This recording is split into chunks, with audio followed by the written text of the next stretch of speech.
Hi అండి, good afternoon. జై శ్రీరామ్. నేను డ్రై ఫ్రూట్స్ మిల్క్ షేక్ చేస్తున్నాను అండి. ఒక 15 కాజు, 15 బాదం, 15 పిస్తా, ఒక 4 గింజలు తీసేసిన ఖర్జూరా వేసి హాఫ్ లీటర్ పాలు పోసి నానబెట్టుకున్నానండి.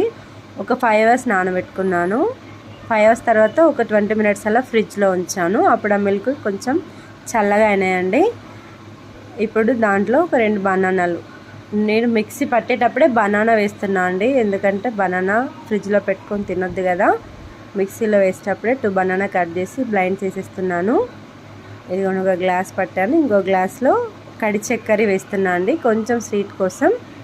కడి చక్కెర మిక్సీ వేసి ఒక స్పూన్ వేసుకుంటున్నాను. ఇప్పుడు మళ్ళీ ఒకసారి మిక్సీ పట్టేస్తున్నా. చూడండి, ఇంకా 2 గ్లాసెస్ అయిందండి. హాఫ్ లీటర్ పాలు, 2 glasses dry fruits milk shake ready అయిపోయిందండి. చాలా బాగా వచ్చింది. వీలైతే మీ పిల్లలకి ఇలా ట్రై చేసి ఇవ్వండి. Bye friends.